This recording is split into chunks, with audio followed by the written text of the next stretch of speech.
A to Z study channel पर आपका स्वागत है। जैसा कि आपको पता है कि मैंने पॉलिटी का फर्स्ट पार्ट अपलोड किया था और उसी का दूसरा पार्ट आज मैं लेकर आया हूँ। तो दोस्तों, यदि आपने वो फर्स्ट पार्ट नहीं देखा है तो उसे ज़रूर देखें। तो आइए बिना समय गंवाए इस सेशन की शुरुआत करते हैं। दोस्तों, हमारा आज का पहला प्रश्न है, भारतीय संविधान के किस अनुच्छेद में जिला योजना समिति का गठन होता है?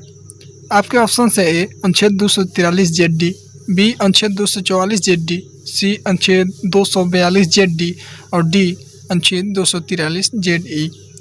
तो दोस्तों, इन प्रश्नों का जवाब देने से पहले मैं आपसे एक रिक्वेस्ट करता हूं कि आप इन प्रश्नों का जवाब सुनने से पहले इस वीडियो को पॉज करके अपने दिमाग से इन प्रश्नों का जवाब सोचें। तो आइए मैं इन सब का जवाब बताता चलूं। तो आज का हमारा पहले प्रश्न का सही जवाब होगा ऑप्शन ए अर्थात 243 जेड के तहत जिला योजना समिति का गठन किया जाता है। तो आइए बढ़ते हैं प्रश्न नंबर 2 की ओर। और प्रश्न नंबर 2 है, भारतीय संदर्भ में कानून की उचित प्रक्रिया को किस वाद या कानून में प्रस्तुत किया गया था? आपके ऑप्शन है ए मिनर्वा मिल्सवाद, बी केशवानंद भारतीवाद और सी मेनका गांधीवाद, डी 44वां संविधान संशोधन अधिनियम। दोस्तों, कानून की उचित प्रक्रिया अर्थात ड्यू प्रोसीजर ऑफ लॉ को अमेरिका से लिया गया और इसे मेनका गांधी वाद में प्रस्तुत किया गया था। दोस्तों, केशवानंद भारतीवाद से आप भलीभांति परिचित हैं। यह सन 1973 में लाया गया था और इसमें संविधान के मूलभूत ढांचे का सिद्धांत प्रस्तुत किया गया।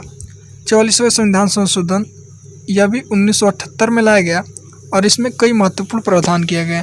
दोस्तों, आपको पता ही होगा कि संपत्ति का अधिकार जो आर्टिकल 19F और आर्टिकल 31 से निकालकर आपके विधिक या कानूनी अधिकार बना दिया गया आर्टिकल 300 को में रखकर। तो आइए देखते हैं अगला प्रश्न। प्रश्न नंबर 3, निम्नलिखित में से कौन सी वीटो शक्ति भारत के राष्ट्रपति द्वारा धारण नहीं की जाती है? आपके ऑप्शन से ए अत्यंतिक वीटो, बी विशेषित वीटो, सी निलंबन वीटो और डी पॉकेट वीटो। तो दोस्तों, इस प्रश्न का सही जवाब होगा ऑप्शन बी अर्थात विशेषित वीटो, जो कि भारत के राष्ट्रपति द्वारा धारण नहीं की जाती हैं। अन्य ऑप्शन के जो भी वीटो हैं वो भारत के राष्ट्रपति द्वारा धारित की जाती हैं। पॉकेट वीटो का सर्वप्रथम प्रयोग ज्ञानी जैल सिंह ने किया था। आइए बढ़ते हैं प्रश्न नंबर 4 की ओर। प्रश्न नंबर 4 है, निम्नलिखित में से कौन सा एक युग्म सही सुमेलित नहीं है? अर्थात 3 युग्म सही सुमेलित हैं और एक युग्म सुमेलित सही नहीं है, तो उसे ही बताना है। आपके ऑप्शन से ए अनुच्छेद 39 ए निःशुल्क विधिक सहायता, अनुच्छेद 41 कुछ दशाओं में काम का अधिकार और अनुच्छेद 51 अंतर्राष्ट्रीय शांति और सुरक्षा की अभिवृद्धि, अनुच्छेद 13 कानून के समक्ष समानता। तो दोस्तों, अनुच्छेद 39 ए अर्थात निःशुल्क विधिक सहायता सही सुमेलित है। अनुच्छेद 41 कुछ दशाओं में काम का अधिकार यह भी सही है। अनुच्छेद 51 अंतर्राष्ट्रीय शांति और सुरक्षा की अभिवृद्धि यह भी सही है।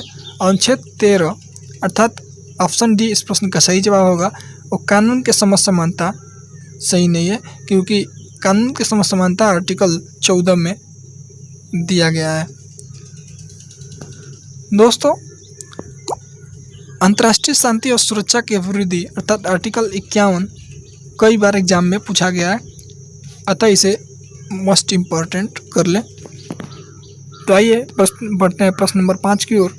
सूची 1 का सूची 2 से मिलान कीजिए तथा दिए गए कूट की सहायता से सही उत्तर का चयन कीजिए। आपके सूची 1 है राज्यपाल, बी मंत्रिपरिषद, सी मुख्यमंत्री के कार्य और डी विधान परिषद। आपका सूची 2 है अनुच्छेद 167, अनुच्छेद 169, अनुच्छेद 155 और अनुच्छेद 163। तो दोस्तों, बात करें कूट की,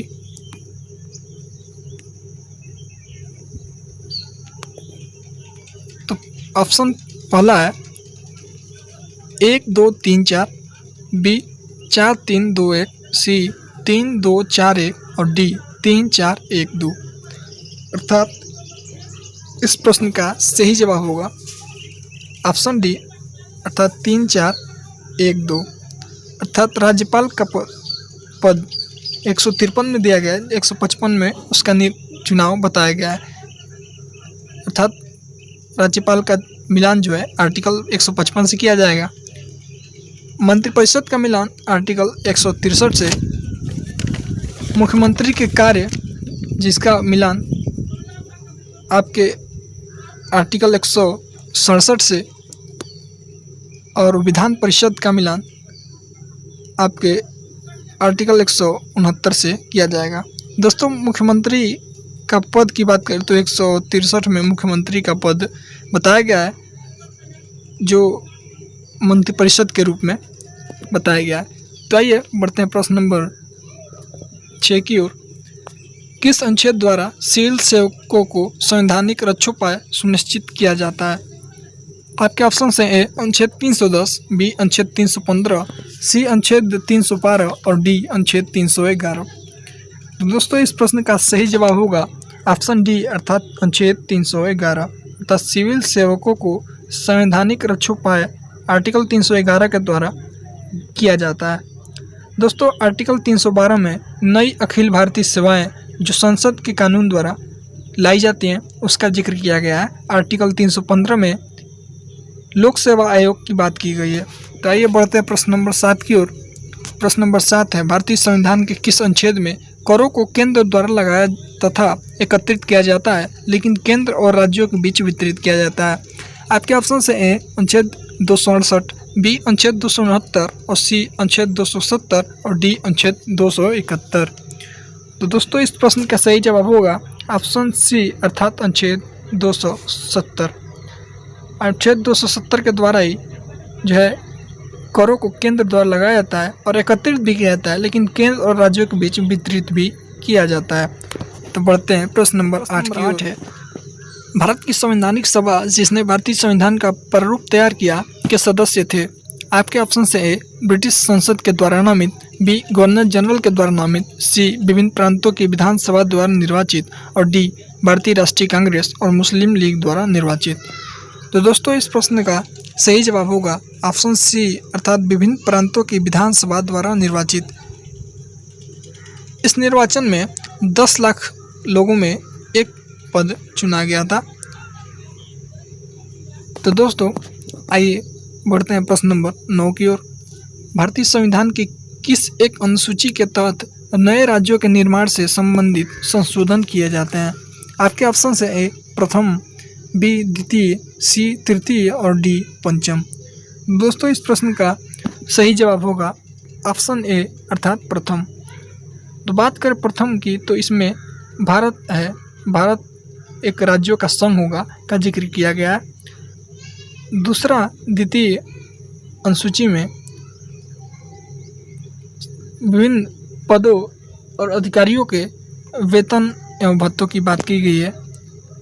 तृतीय अनुसूची में विभिन्न अधिकारियों जिनमें राष्ट्रपति और उपाध्यक्ष को छोड़ के उनके द्वारा लिए जाने वाले शपथ का जिक्र किया गया है। और पांचवें अनुसूची में अनुसूचित जनजातियों के बारे में विशेष प्रावधान किया गया है। तो आइए बढ़ते हैं प्रश्न नंबर 10, जो आज के मिनी टेस्ट सीरीज का अंतिम प्रश्न होगा। किसी राज्य में राष्ट्रपति शासन प्रावधान के अनुसार लगाया जा सकता है? कथन है अनुच्छेद 356, कथन 2 अनुच्छेद 360, कथन 3 अनुच्छेद 352 और कथन 4 अनुच्छेद 365। तो निम्नलिखित कूटों की सहायता से सही उत्तर चुनिए। आपके ऑप्शन हैं ए केवल 1, बी केवल 1 और 3, सी केवल 1 और 4, डी केवल 1 और 2।